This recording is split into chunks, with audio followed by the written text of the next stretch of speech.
नमस्कार बच्चों।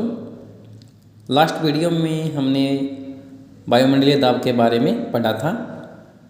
इस वीडियो के अंदर हम वायुमंडलीय दाब का वितरण का अध्ययन करेंगे। लास्ट वीडियो में हमने जाना कि वायुमंडलीय दाब किसे कहते हैं, वायुमंडलीय दाब का मापन किस प्रकार से किया जाता है, समदाब रेखाएँ, दाब प्रवणता, जनवरी और जुलाई के महीने की आइसोबार लाइन, वायुमंडलीय दाब को प्रभावित करने वाले कारक जिसमें हमने तापमान, पृथ्वी की घूर्णन गति, आर्द्रता या जलवाष्प, ऊंचाई, गुरुत्वाकर्षण बल। तो इस वीडियो में हम अध्ययन करेंगे वायुमंडलीय दाब का वितरण। वायुमंडलीय दाब का वितरण प्रमुख रूप से दो रूप में मिलता है, वायुमंडल का लंबवत वितरण और वायुमंडलीय दाब का क्षैतिज वितरण। तो सबसे पहले हम जान लेते हैं वायुमंडलीय दाब का लंबवत वितरण, यानी कि इसको हम वर्टिकल डिस्ट्रीब्यूशन भी कहते हैं। लंबवत वितरण के अंदर हम धरातल से ऊपर की ओर जाते हैं तो किस प्रकार से वायुदाब रहता है। तो हमने जाना कि सबसे ज़्यादा जो वायुदाब मिलता है वो समुद्र तल पर मिलता है।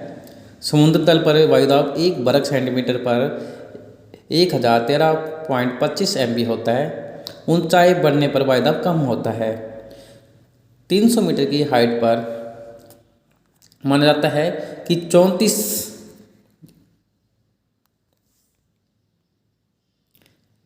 MB वायुदाब कम हो जाता है। तो इसके अंदर हम देखते हैं कि ऊंचाई बढ़ने से किस प्रकार से एयर प्रेशर कम हो जाता है। जो वायुमंडल के अंदर जो स्तंभ की मोटाई होती है, लंबाई होती है, वो कम होती चली जाती है और लंबाई जैसे जैसे कम होती चली जाती है एयर प्रेशर भी कम होता चला जाता है। तो माना जाता है कि 300 मीटर की हाइट पर 34 MB वायुदाब कम हो जाता है। तो इस डायग्राम के अंदर हम देख सकते हैं कि किस प्रकार से ऊंचाई बढ़ने के साथ साथ में एयर प्रेशर में गिरावट आती है।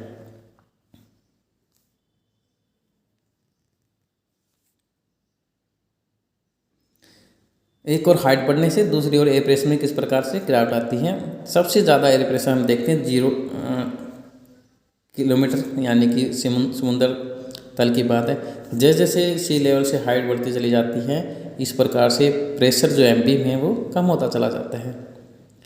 और साथ साथ में भी ये दिखा गया है कि कितनी हाइट पर कितने % एयर प्रेशर रह जाता है। इसमें देखा है कि 50 किलोमीटर से नीचे वायुमंडल के अंदर हम 50 किलोमीटर से नीचे 99.9% एयर प्रेशर रहता है, उसके ऊपर 0.1% एयर प्रेशर रहता है। तो ऊंचाई के बढ़ने पर एयर प्रेशर कम होता चला जाता है। नेक्स्ट, वायुमंडलीय दाब का क्षैतिज वितरण या इसे अक्षांशीय वितरण भी कहते हैं। वायुमंडलीय दाब के क्षैतिज वितरण का अध्ययन वायुदाब की पेटियों के रूप में किया जाता है। हमारे पूरे ग्लोब के ऊपर 7 वायुदाब की पेटियाँ मिलती हैं और इन पेटियों का विस्तार इस डायग्राम के माध्यम से हम देख सकते हैं। 0 डिग्री से लेकर 5 डिग्री नॉर्थ और 5 डिग्री साउथ के मध्य भूमध्य रेखा निम्न वायुदाब पेटी मिलती है, जिसे उष्णकटिबंधीय निम्न वायुदाब पेटी भी कहते हैं। 30 से 35 उपोष्णकटिबंधीय उच्च वायुदाब पेटी मिलती हैं। 60 से 65 उपध्रुवीय निम्न वायुदाब पेटी मिलती हैं और 85 से लेकर 90 के बीच ध्रुवों के अंदर या ध्रुवीय क्षेत्र जिन्हें हम कह रहे हैं वहाँ पर ध्रुवीय उच्च वायुदाब पेटी मिलती है। तो इस प्रकार से हमारे संपूर्ण पृथ्वी पर 7 वायुदाब पेटियाँ मिलती है। सबसे पहली पेटी उष्णकटिबंधीय निम्न वायुदाब पेटी, सेकंड में उपोष्ण उच्च वायुदाब पेटी, थर्ड के अंदर हम देखते हैं 60 से 65 उपध्रुवीय निम्न वायुदाब पेटी और उसके बाद में 85 से 90 ध्रुवीय उच्च वायुदाब पेटी। तो इस प्रकार से जो क्षैतिज वितरण वायुदाब का मिलता है वो पेटियों के रूप में मिलता है, जिन्हें अक्षांशीय वितरण भी कहा जाता है। तो इनके बारे में हम जान लेते हैं। सबसे पहले हम जिक्र कर रहे हैं उष्णकटिबंधीय निम्न वायुदाब पेटी। यह पेटी का 0 डिग्री से लेकर 5 डिग्री नॉर्थ और साउथ दोनों गोलार्धों में मिलता है। यहाँ पर सूर्यताप अधिक होने के कारण तापमान अधिक मिलता है, और तापमान जब अधिक होता है तो वहाँ एयर प्रेशर कम मिलता है। तो हम वो कारण जानते हैं जिन कारणों से यहाँ एयर प्रेशर कम मिलता है। तो यहाँ तापमान अधिक होने के कारण इस जोन के अंदर 0 डिग्री से 5 डिग्री नॉर्थ और साउथ के अंदर तापमान अधिक होने से एयर प्रेशर कम हो जाता है, जो हमने लास्ट वीडियो में जिक्र किया था। इसी प्रकार से भूमध्य रेखा पर अपकेंद्रीय बल अधिक होता है, और जहाँ अपकेंद्रीय बल अधिक होता है वहाँ एयर प्रेशर कम होता है, क्योंकि अपकेंद्रीय बल एयर को बाहर फेंकने का काम करता है, और जहाँ एयर नहीं होगी वहाँ एयर प्रेशर नहीं होगा। इसके अलावा ध्रुवों की तुलना में भूमध्य रेखा ऊपर गुरुत्वाकर्षण शक्ति कम मिलती है, और जहाँ गुरुत्वाकर्षण शक्ति कम मिलती है वहाँ एयर प्रेशर भी कम होता है। इसके अलावा भूमध्य रेखा क्षेत्रों में जलवाष्प की मात्रा अधिक होती है, और जहाँ जलवाष्प अधिक होता है वहाँ वायुदाब भी कम मिलता है। उसके बाद में सेकंड जो पेटी हमारी, जैसे 30 से 35 डिग्री अक्षांशों के बीच में माना जाता है, यहाँ पर उष्णकटिबंधीय उच्च वायुदाब पेटी मिलती है। वैसे देखें तो ये जो पेटी है उच्च तापमान रखती है। उच्च तापमान होने के बावजूद भी यहाँ उच्च वायुदाब मिलता है। तो इसका संबंध तापमान के साथ रहकर पृथ्वी घूर्णन गति से है। इस पेटी का विस्तार 30 से 35 डिग्री के बीच में उत्तरी गोलार्ध और दक्षिण गोलार्ध दोनों में मिलता है। इस पेटी को अशुभ अक्षांश या घोड़े के अक्षांश भी कहा जाता है। इस पेटी में अधिक तापमान होने के बावजूद भी अधिक वायुदाब मिलता है, जिसका प्रमुख कारण पृथ्वी की घूर्णन गति है। उष्णकटिबंधीय जो निम्न वायुदाब पेटी है, तो यहाँ पर संवहनीय धाराएं उत्पन्न होती है। संवहनीय धाराएं जब एयर गर्म होकर वर्टिकल ऊपर उठती है तो उनको संवहनीय धाराएं कहते हैं। अगर एयर हॉरिजॉन्टल चलती है तो उनको पवने कहते हैं। यहाँ पर एयर का मोमेंट वर्टिकल है। वर्टिकल जब एयर ऊपर की उड़ती है गर्म होकर, उनको संवहनीय धारा कहते हैं।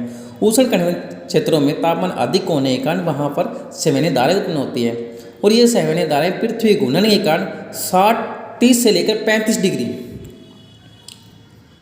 यानी कि 0 डिग्री 5 नॉर्थ और साउथ में संवहनीय धाराएं ऊपर उठती हैं, वो पृथ्वी घूर्णन के कारण 30-35 डिग्री के बीच नीचे उतरना शुरू कर देती है, जिसके कारण इस पेटी में वायुदाब अधिक मिलता है। तो इसके यहाँ पर उष्णकटिबंधीय उच्च वायुदाब पेटी के अंदर तापमान अधिक होने के बाद भी उच्च वायुदाब मिलता है, जिसका मुख्य कारण उष्णकटिबंधीय क्षेत्रों से उठने वाली संवहनीय धाराएं हैं, जो 30-35 पर पृथ्वी घूर्णन गति के कारण यहाँ बैठना शुरू कर देती है। तीसरे नंबर उपध्रुवीय निम्न वायुदाब पेटी। इस पेटी का विस्तार 60 से 65 डिग्री नॉर्थ और साउथ दोनों गोलार्धों में मिलता है। यहाँ पर तापमान निम्न मिलता है, और तापमान निम्न मिलने के बावजूद भी यहाँ पर वायुदाब निम्न है, और जहाँ तापमान निम्न होता है वहाँ वायुदाब उच्च होना चाहिए। इसके पीछे भी पृथ्वी की घूर्णन गति है। कुछ विद्वान इसके पीछे माशागीय धाराएं भी मानते हैं। तो इसके पीछे 2 कारण हैं यहाँ निम्न होने के। पहला कारण उष्णकटिबंधीय क्षेत्रों में आने वाली गर्म जल धाराओं के कारण इस क्षेत्र में तापमान बढ़ जाता है, जिससे वायुदाब कम हो जाता है।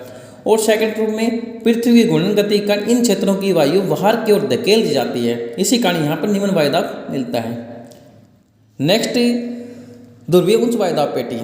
ध्रुवीय क्षेत्रों में निम्न तापमान होने के कारण वहाँ पर वायुदाब उच्च बना रहता है। इसके अलावा यहाँ अधिक गुरुत्वाकर्षण बल भी है, जिससे यहाँ पर उच्च वायुदाब मिलता है। इस प्रकार से उष्णकटिबंधीय निम्न वायुदाब पेटी और ध्रुवीय उच्च वायुदाब पेटी का संबंध तापमान के साथ है, और अन्य जो पेटियां जो हमने उपोष्ण और उपध्रुवीय निम्न वायुदाब पेटी का जिक्र किया था, उनका संबंध पृथ्वी घूर्णन गति के साथ में है। तो यहीं तक हमारा अध्याय रहता है। धन्यवाद। जय हिंद।